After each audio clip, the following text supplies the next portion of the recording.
Hello, ladies and gentlemen. Welcome back to another episode here on African Confessions. The following story that you're going to be listening to, it comes from a translation of a message that I received, and this is the narration of that message. Strange things indeed they do happen in this world. The message reads like this. Hello, Brother Nash, how are you? Can you please post my own story as hidden identity? I am a man that comes from Zim, and I just want to expose some of the things that do happen in this other church where I used to work in that church. So what was happening in this church was that we were being hired by this other famous prophet that has a church in Harare so that we can perform fake miracles, and we were only getting paid $20. That is why most of the people, they think that there is no one that will do fake miracles and you get paid so much little. So people do not understand that because of poverty, people are willing to do those fake miracles just to get $20 each and every Sunday. As for me, it was a little bit better because I was someone that was a drinker, a heavy drinker, also smoking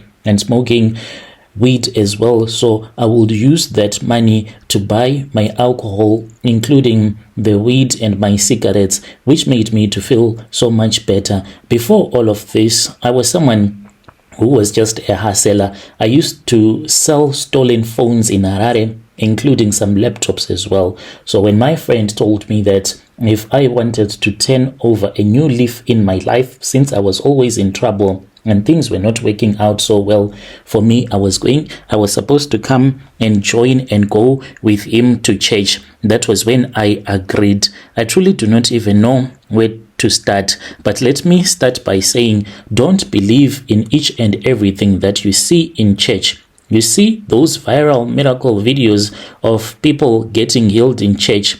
Most of them, they are staged. In fact, I was part of it. I was one of the miracle boys. My name, you will call me Tapiwa. I am aged 27 years old. I do come from Chitungwiza, and for over a year, I made a living pretending to be a blind, crippled, HIV positive, sometimes a demon-possessed man in churches where we would be taken across Harare. Yes, I was paid to fake those miracles. It all started when I was invited to this other WhatsApp group. I got that invite. This was in 2021, as I had spoken with my friend whom I'll call Simba. Simba then sent it to me after he had heard that I kept on getting in trouble since I was selling stolen phones. That was when he was like, bro, this is easy money. Just acting. You do not need to steal anymore or to hustle hard. Just act sick in church. At first, I thought that maybe it was some drama. He was trying to play with my mind. And then that was when he said, no, this is real church acting. They call it ministering. We are just actors, bro. You just need to follow the script. That was when I saw that indeed he knew what he was talking about. I was then added into this other WhatsApp group. I'll just say that the group that I got invited into, it was called Harvesting Healing Team Core Extras. That's when I realized how deep this was. There were around 60 people in the group. Some were students, some were jobless like me, and a few were even working as ushers. These were like ushers from other churches, but regularly they would go to that prophet's church or to be sent to other churches to work as people that were sick, like fake patients for cash. So we did what we called WhatsApp rehearsals. This would start on Friday. Every Friday, we'll get a breakdown of the coming Sunday services, like things that will happen in church. Someone would write those that were the group admins, 2 blind men to be seated in section B, 1 crippled woman on crutches seated in front row, 3 HIV testimonies, please, youth section, 1 woman who was mute since birth. You have to walk in queue, wait until the altar call. When you hear the prophet saying that to those that want to give their lives to Jesus Christ, please come in front now. Then on Saturday, we would rehearse at a small hall. This was in Glenview. Sometimes it was there at the backyard at that house. And the funny thing about it, is that people don't even know that at this house, in the living room, it is empty. That is where we used to do those rehearsals, or at the back. Then there was this other guy who trained us. Like, this guy told us everything, and this man trained us how to fall under the anointing and how to act like you are seeing the light for the first time. And we were taught how to speak in tongues, the word that we were supposed to use after we had been delivered. He even taught us how to cry dramatically during a testimony, such that people can feel sorry for you, how to fake a limp as if you were born as a crippled, and then you had to act as if you were someone that was possessed with demons. Then the main church, I'll say that it is in Greystone Park here in Harare. I won't mention the name directly, but if I say Healing and Prophetic Arena, you will know. The pastor would be preaching, "Locate them, Lord, locate them, Lord." The plan was simple. I would arrive at 8 a.m. I will be wearing torn clothes, and most of the times we would be looking like we were really poor.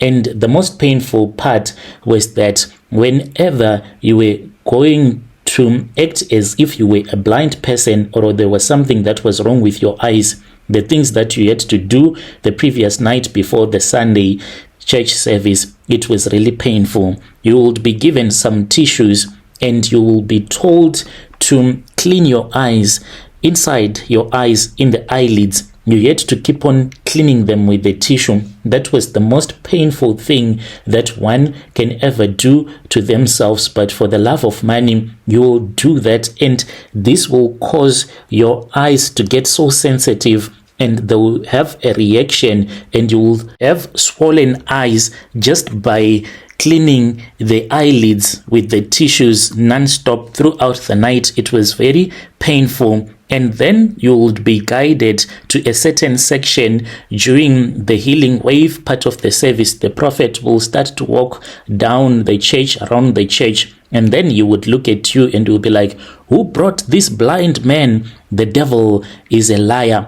And that is when you are supposed to stand up as if you are confused, bumping into chairs. And then you would scream, receive your sight. And then that is when he will give you anointing oil. That's when you will open your eyes and shout, I can see the light of God. So people will believe, because your eyes will be swollen, because you would have heard them throughout the night.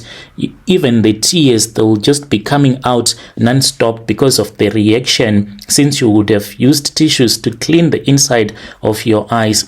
And there were times when you will be taken to the side tent where there was this other lady who used to lead the media team. This lady later told us that she had been trained in South Africa. She once worked for this other church, which she said UCKG. That is where she used to work, this woman. And she said that when she was in South Africa, she noticed that when there were those people that were supposed to give these fake testimonies, if those people were unable to have an interview, like forgetting the things that they were supposed to say, they would write the things on a board or a piece of paper. Then the person will be reading. That is why she said, when you see those people that will be testifying from that church, they won't be looking directly into the camera, but rather to the side, because they will be reading something or acting as if they don't know, or they are unsure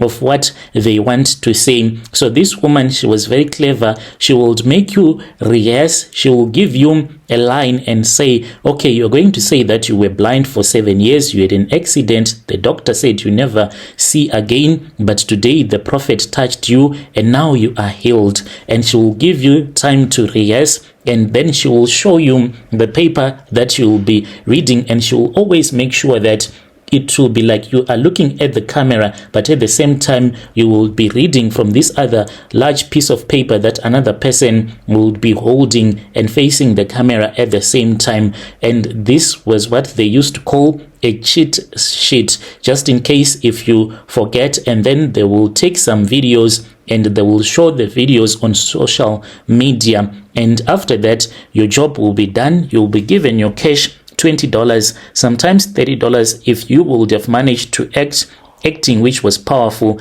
There was one guy that when he was given $50, and those that knew what they were doing, they were the ones that were chosen to fake demonic possession. There was one guy who was from Mashingo. That one, he was a star. He knew what he was doing. So in terms of fake demonic possession, this is what they would make us to do. You will be seated in a section of the church where no one will even bother to look at you, and you'll be having Colgate. So when the time is right, when you are about to do your act, then you will take the Colgate, and they would have given you a lot of salt, and you will be having the Colgate and the salt in your mouth. So the salt will make you want to vomit because it will be a lot in your mouth.